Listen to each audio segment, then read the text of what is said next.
Welcome back to AFTV. We're outside the Emirates Stadium, back at home after 2 away games last week, and they didn't go well. Arsenal need to respond. It's Sevilla at home. It's an opportunity to actually, as far as I'm concerned, we need to actually double check the league table, which we'll go through in a sec. An opportunity to confirm Champions League qualification into the knockout rounds, and then of course an opportunity in the coming weeks to cement first spot. But this is a really big opportunity against Sevilla, who we beat 2-1 away. I think everyone kind of saw Sevilla as the best team in the group that we were yet to face. We beat them, and now we've got them at home. Last time we played them, it was a 6-0 win in the Emirates Cup, Laurie. How much can you read into that? Not too much, to be honest. It was the Emirates Cup. But like you said, we did beat them on their ground, so it follows that we should get the job done on Wednesday. However, as you've also referenced, James, we're coming off back-to-back defeats.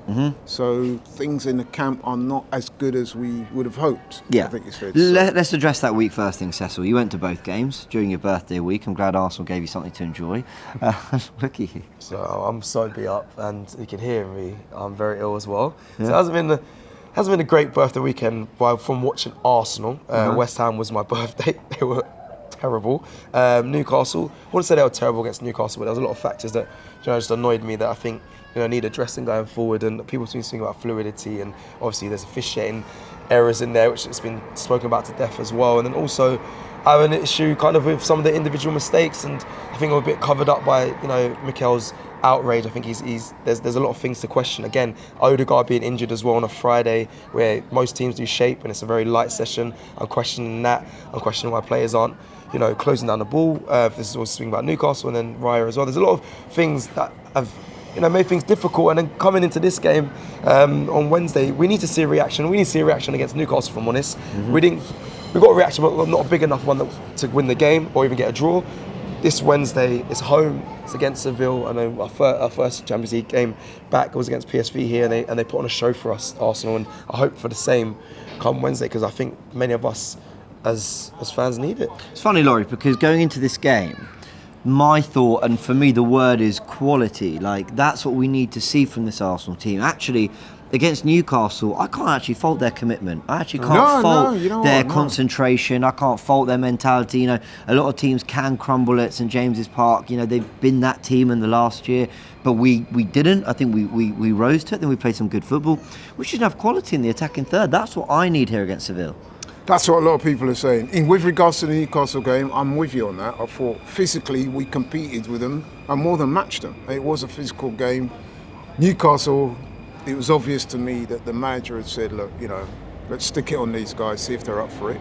And to be fair, we did match them. Yeah. More than match them. However, was a little bit of creativity and attacking threat compromised by our, it's one of them really. Yeah.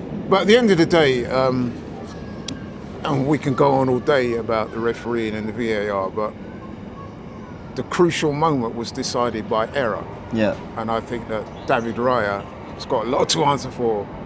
Listen, don't like to dig players out, but he should really be doing better on No, I hear that. And ultimately, when you could talk about the ball not being out or being out, you could talk about the possible foul on Gabriel, you could talk about a whole host of things. But at the end of the day, the defining moment in that game was Raya missing that ball that he should have quite easily plucked out the air. And we might not be having this conversation, because I thought we were for at least a draw on Saturday. Yeah, I agree. Many share that sentiment. I think many share that sentiment, and I think you're spot on there. But it's all about, okay, I think Wednesday and obviously Burnley next week, we need to really show a reaction to it. And I haven't actually mentioned this, but they have the was it eagle eye? When the ball goes out and it's on the line, they have that. We have goal line technology. They should have it for the whole pitch. Hawkeye, eagle eye. Maybe changing up the whole thing. Hawkeye. Pigeon eye. So funny thing is, I got why that's a blunder for me. Hawkeye, they have it. They have goal line technology. They should be able to have it for the whole pitch. And the same with the 3D. I spoke about this many times. The 3D VAR when it comes to offside. They have it in the World Cup. They have it in other competitions. But we turned it down. The Premier League, the most spoken about high level of football is in the Premier League, and all the money we didn't even use it. We don't even use it. We turned it down. Is he? I mean, listen. Maybe eagle eye is a thing. I don't know. It's all right. What did Saeed say the other day? He said something like they threw the kitchen towel in. Oh, the curtains on the wall. You What lot. was he going for then? The writings on the Nah, wall? Lee's got some great ones. Lee said on Forever Arsenal, if you look at it subconsciously. All right, fair enough. The spirits are better this week. Let's That's hope good. the Let's results put a and smile on my performances are face. too. Arsenal top of the group. Let's have a little look at it. 6 points, 2 wins and a defeat. Lens sits second on 5 points. They travel to PSV. So there's an opportunity there to open a 4-point gap if PSV do their job, and they need to because they're winless so far. Sevilla themselves are winless. 2 draws and a defeat to us puts them on 2 points. Arsenal can't cement first place, but they can give themselves a nice 4-point gap this week. And even if they don't, at least we then got Lens the following week, win your next 2, and it's job done. You know, these 2 home games in the Champions League are, funnily enough, and we mentioned this Forever Arsenal, are where we've actually seen Arsenal relax and play their football, which is the opposite to what we saw last year. Yeah. And I think you referenced it earlier. Quite a lot of people before the games were played looked at that group and thought that Sevilla might be our strongest challenge. But they're not probably as good as, I mean, I'm saying this, I could embarrass myself if the result don't go our way on Wednesday. I said eagle eye, don't worry. No, I think it's fair to say that before the games were played, most people are looking at Sevilla as a major challenge to us. Well, in fact, it could be Lens. Yeah. But hey, listen, this is a game that we need to win, and I do think we will win it. But it's one of those that we definitely need a result. Sevilla's last 3, they drew 2-2 at Cadiz after, that was away from home after losing to us at home. They won 3-0 at Quinata, I hope I pronounced that right, in the Copa del Rey, and then drew 1-1 with Celta Vigo. So actually 3 away games in a row, a 4th one now coming to the Emirates. They love a draw, James. They're still in search of their first win in the Champions League. So they're going to be definitely up for it. And for me, it's big on the players come Wednesday. It's massive on their performance. Now, I said funny enough, for the Newcastle, I said 1-0 either way. And that was before I found out the selection of the team. I saw the selection of the team. I actually stuck that with that prediction as well. And you know, we had Martin Odegaard out, which I didn't realise at the time, and all these little things. So we've done well to get a 1-0, but it's time for these players to really take their opportunity. I mean, Ramsdale, both keepers, they haven't had the best showing. They haven't had the best showing, and I'm assuming, I don't know if he's going to start in the Champions League, Ramsdale or not, but I would say it's time to rotate. Whoever goes in goal, they need to really prove themselves. Eddie, have to talk about it. I know people are not caring about numbers, but number 14 on your top, you're seen as a backup striker. My king Thierry Henry would never accept that, being that sort of player. You need to step up. I watched him at Newcastle. He's making half-hearted runs. He's not demanding the ball. He's not giving the Arsenal... Half-hearted? They are half-hearted runs. They were half-hearted runs. Right. So When you were there, I wasn't. He wasn't... Didn't look like that to me. No, actually, I agree. If I can come in on that. Go on. I actually agree. I thought his runs, as was Saka Martinelli's, really poor when the game opened up in that first half. I thought everyone just sort of ambled towards goal. There was no intensity in their runs. I do think he worked really hard, Eddie, to combine and link up and drop in and try and get involved in the midfield play.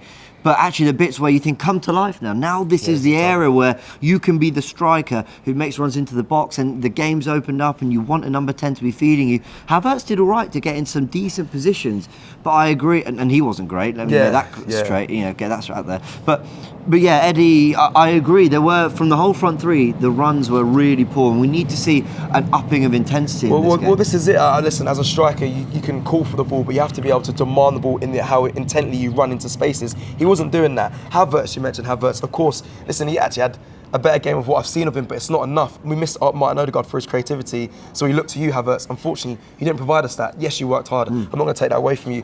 You need to step up on Wednesday. Bukayo Saka, if he plays. If he plays. We're going to do a Predict 11 video, and a little spoiler, he's not in my 11. Ooh. I don't think he makes many. But anyway. Okay, and then I think, though, a lot has been said about the performance, about the referee and the VAR, whole host of things, the goalkeeping situation, Mikel Arteta's outburst. So much has been said since Saturday. So what I'm hoping now is that the players play with a bit of anger, hopefully those events that transpired on Saturday leads into a bit of a backlash, a positive backlash from the players. Because I do think we need to see a performance. That's what I was alluding to. I'm not going to keep going through every player on the pitch. That's what I was alluding to. Wednesday was the fringe, say, players played.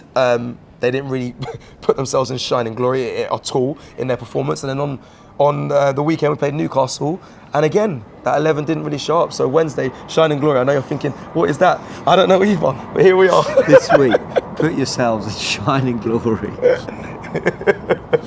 You're amazing, man. Thank you very much. Everyone's enjoying. All right. Let's Yeah, get but I do agree go with to you. some There team needs to be some kind of backlash in the way they play. I agree. Okay, so we know Thomas Partey's still unavailable. We know Smith Rowe's got a knee problem. Odegaard, we don't know if he's going to be available. Still a bit of a hip problem. Gabby Jesus out too. You know, what I will say is, and it's two sides to this coin. It's firstly, yeah, we are a bit unfortunate. I think Partey, Jesus, Odegaard, you're missing three of your best players in terms of giving you fluidity and creativity and all that. We have missed Jesus and Partey for a lot of the season. I do understand that hampers you slightly, but other teams have had injuries. Other teams are missing key players, and they don't feel like they're as far from what they have done really well in the past compared to Arsenal last season, who look way off it as an attacking force compared to last season. We look more like the team of the year before, where we had quality, we could string some patterns together, but we don't look like we can score with every attacking move, and that's why I'm a little bit worried about Arsenal. So let's get some score predictions before we do the predicted 11, which of course will be out on the channel a little after this as well. Your score prediction? Coming to me. Oh, jeez, coming to me. 3-1 Arsenal. I think he said backlash, but I expect a bounce back from the boys Wednesday. I really want to see, just free. I don't think we'll get free flowing. I think the injuries are hampering us so much. But I want to go 3-1 win to Arsenal. You need a rest. Laurie? I'm with the two clear goals, but I rather think that we can get a 2-0. Yeah? Yeah, I'm looking at 2-0, yeah. I don't think that Sevilla are the most prolific going forward. You could argue neither are we at the moment. But I think we're at home. We look strong at home. And I can see, like I said, I'm hoping for what I call a positive backlash. Yeah. And I think we'll do it, 2-0. Fair enough. I'm going 3-0 to the Arsenal. Oh, wow. I think we will respond, and I really hope we do. All right, everyone, like the video if you enjoyed this. Subscribe to the channel. Let's hope we get the proper backlash from Arsenal, and if they could bring Eagle Eye into the game as well to help us out with VAR decisions. And make sure you all put yourselves in shining glory as well. It's a chance to respond. See you all later.